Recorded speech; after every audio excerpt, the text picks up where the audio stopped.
CBS News Bay Area Afternoon Edition with Ann Makovec. Thanks for joining us this Thursday. A group of Stanford students facing felony charges for vandalism during a pro-Palestinian protest where they occupied the office of the Stanford University president. The Santa Clara County DA showed these pictures of hammers and other tools that he says the students used to get into the building and cause hundreds of thousands of dollars worth of damage.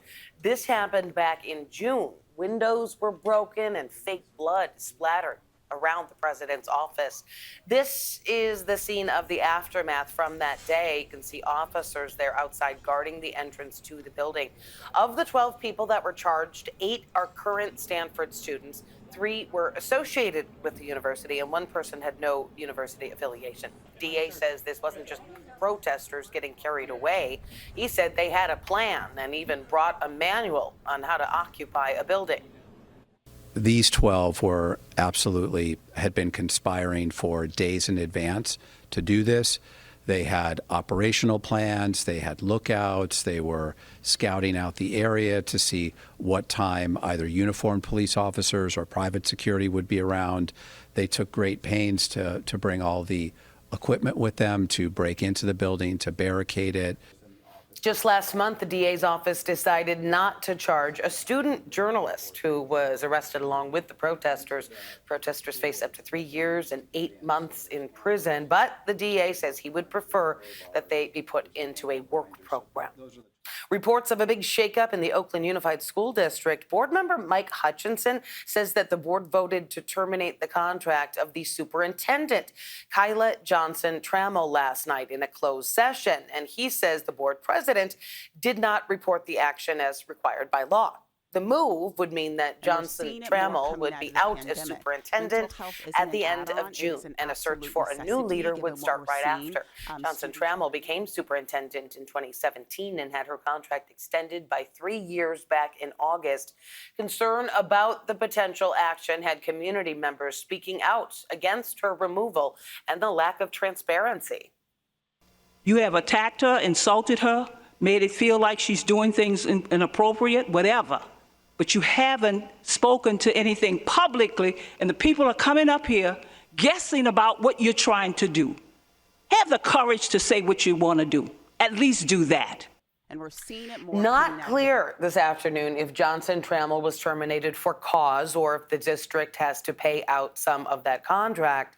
We reached out to Oakland Unified, but have not yet heard back. The decision comes as the district faces a massive budget deficit of more than $95 million in the upcoming school year. The district could run out of cash this year if the board does not finalize a budget plan by June. That would also mean the district could be taken over by the state and lose the ability to make decisions on the local level. The district cut 140 positions back in February, with the school board saying that then it was on track to balance the budget. San Francisco's Market Street is soon going to be open to driverless taxis, Waymos. Mayor Daniel Lurie announced that the city is soon going to allow autonomous vehicles to drive on the city's main thoroughfare. Market Street will remain closed to private cars as well as Ubers and Lyfts. Right now, it is only accessible to public transit, taxis, and commercial vehicles. Waymo going to be mapping the corridor over the next few days. The service is set to launch this summer. First alert weather on this Thursday afternoon. Temperatures backing off just a little bit around the Bay Area, but it's still feeling pretty nice. Let's get over to meteorologist Zoe Mintz in our virtual view studio. Well, it's definitely nice out there, but you can see out the window just why we are seeing slightly cooler temperatures. The clouds. A little bit more cloud coverage today has kept our temperatures a couple of degrees cooler than what we were feeling just about 24 hours ago. Basically, all of the Bay Area is at least a degree or two, if not up to 5 degrees cooler than what we were feeling at this time yesterday. But it's not like it's cold out by any means. We're still sitting in the mid-50s here in San Francisco to upper 60s across our inland communities, even low 70s right now in Fairfield. And we'll continue to warm up into the mid to upper 70s across our inland communities and even down into the Santa Clara Valley, low 70s around the Bay, and then mid-60s closer to our coastal communities. Again, these temperatures are a few degrees above average for this time of year, and these above average temperatures only going to stick around throughout the rest of the work week into the weekend and next week. I'll let you know just how long this quiet and warm weather pattern will stay. That'll be coming up in my full forecast. Back to you. All right, now to Wall Street and another stock market swing, this time into the red. Right now, the Dow is down about 800 points, just a day after stocks surged over news of President Trump pausing most of his reciprocal tariffs. And this is a look at the interactive stock market heat map brought to us by FinViz that shows the top 500 stocks in real time. Red means the stock is down, and you can see most of them are, as the tariff twists and turns keep on a-coming. Today, the European Commission president said that the EU will pause its plan to impose retaliatory tariffs on U.S. imports, matching President Trump's 90-day pause on his reciprocal tariffs. The White House says it is already reviewing new trade offers from about 15 countries. But China is not part of the pause. And today, the White House clarified that Chinese imports will be tariffed at 145%, not the 125% rate the president had written about on social media. That is because the previous 20% fentanyl tariffs would have to be added on as well. The Trump administration ramping up pressure for Beijing to negotiate. In a statement, China's Commerce Ministry said the door to talks is open, but dialogue must be conducted on an equal basis with mutual respect. I think President Xi is a very smart guy, and I think we'll end up making a very good deal for both. The high tariff means a $100 product from China would now cost $245 in theory. Inflation cooled to a 6-month low in March, but investors are still wary amid these tariff pressures. Data showed an inflation rate of 2.4% last month, down 0.1% from February. That is thanks in part to lower gas prices, and it is in line with what economists were expecting. But they're also warning that sweeping tariffs recently imposed by the White House could soon impact inflation rates. At a certain point, the new policies will be on the table. They will be having the effects they're going to have on the economy, and uncertainty will decline. The price of groceries jumped 0.5% in March, and that is without the potential effects from President Trump's tariff policies. Government data shows that used car prices also dropped from February to March, along with the cost of auto insurance. But analysts say insurance premiums will go up if the cost of vehicles increases. All right, so a lot going on here. You can track how these tariffs are affecting prices on groceries, cars, and much more using our online tool. We have that for you right now, cbsnews.com/tariffs. A lot of resources there. Still ahead here at noon and streaming on CBS News Bay Area. Check out what's now looming over a San Francisco landmark, the meaning behind the naked lady. And the BOK Ranch, how they're using animal therapy to form new friendships and improve the lives of autistic children.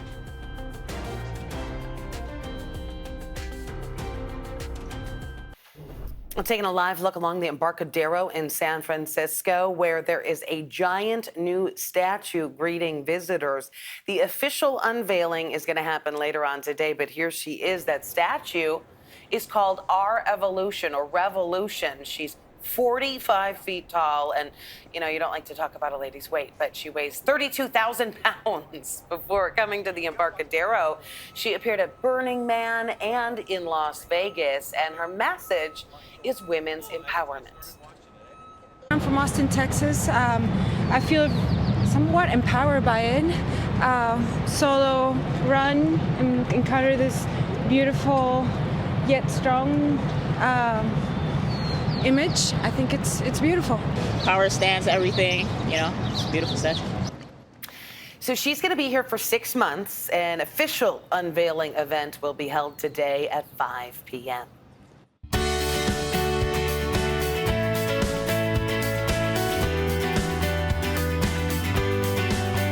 According to the CDC, 1 in 36 children in the U.S. are on the autism spectrum.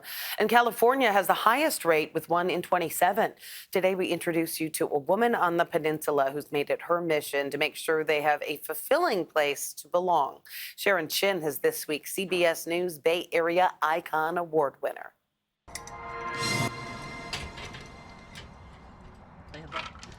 The work feeds her soul. Somehow, Tish Dipman always knew she'd spend her life with horses. And when I was 9, I declared to everyone that I would one day work in a barn. She'd been riding since age 4 and competed in local shows. And years later, when she volunteered as a certified therapeutic riding instructor at BOK Ranch in San Mateo County, it felt like home. 20 years ago, she took the reins as executive director. As it turns out, I do work in a barn, and this has been my whole life passion. Located on a corner of the horse park at Woodside, BOK Ranch began 40 years ago as a therapeutic riding program for children with disabilities. But Tish has expanded it into an all-inclusive nonprofit that serves 100 people a week, children to adults, in riding, horsemanship, and vocational training. It's no longer just for the neurodiverse. It doesn't matter here whether a person has neurodiversity or is neurotypical. Everyone here shares the same common thread, which is a love for horses. Like all winter? Tish has bred a special place where families and friends can all grow together. Hi, buddy. Vocational coach Karen Mahan. She brings people together and just creates this really this really warm sense of community that I think it really helps people shine when they come here. There's a lot of tack in here. Yeah, there's a lot. Yes, I will help you. And neurodiverse participants who may face loneliness elsewhere can saddle into a place of belonging at BOK Ranch. Take Riley Wolf and Caitlin Bentley, best friends who also share a bond with Tish. She means like a second mom to me and a best friend to me. The young women are in the vocational program where students harness a sense of purpose and confidence as they care for the horses and manage the barn.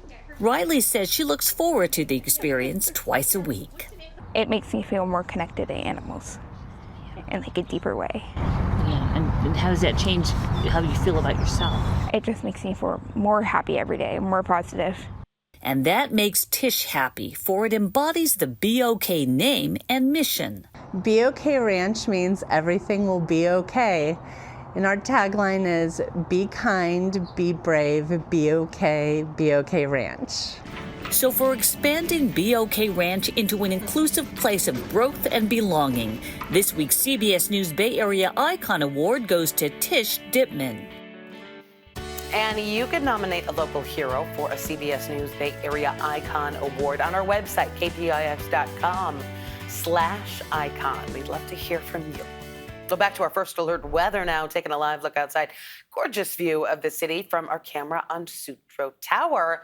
Let's check back in with meteorologist Zoe Mintz. Zoe, we don't want you to get bored with, this forecast because it's a lot of the same, it looks like. Yeah, but I can never get bored here in San Francisco because we have microclimates. I mean, one side of the city, it's chilly. The other side, it's sunny. It is so much fun as a meteorologist because now that we're heading into the summertime, that we are looking at that fog and that marine layer returning, we're going to see that huge range of temperatures returning to across the Bay Area, from slightly cooler intercoastal communities that are going to be dealing with a bit more of that marine layer and coastal fog to significantly warmer across the inland areas. Right now, we're already feeling that warm up in places like Livermore, 68 degrees out there, while here in San Francisco, we're still in the upper 50s. And we aren't going to be necessarily as warm today as what we were yesterday because we're dealing with a bit more cloud coverage, although you might be seeing a little bit of that green offshore and say, oh no, do I need to grab my umbrella? Is rain on the way?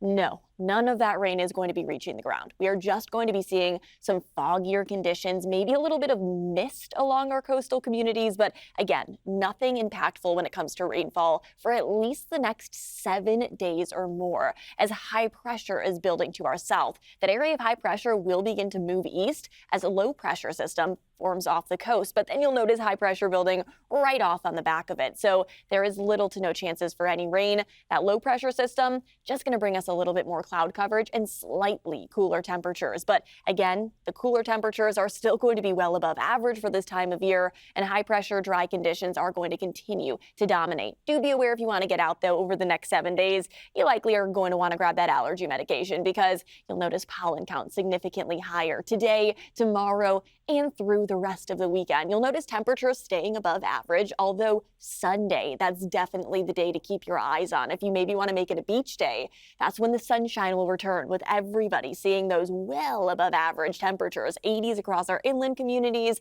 and 70s for areas around the bay. But either way, it's going to be absolutely gorgeous over the next 7 days. No need to grab an umbrella. Back to you. Love it. Thank you, Zoe. Coming up here on CBS News Bay Area Afternoon Edition, honoring the heroes who brought rights and respect to California farm workers. The celebration organizers say is now more important than ever.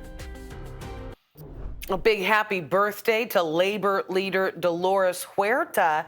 She turns 95 today. She co-founded United Farm Workers alongside labor leader Cesar Chavez. Her activism began back in the 50s. As a teacher, she saw children of farm workers coming to school hungry and decided she could help by organizing farmers and farm workers in the Central Valley.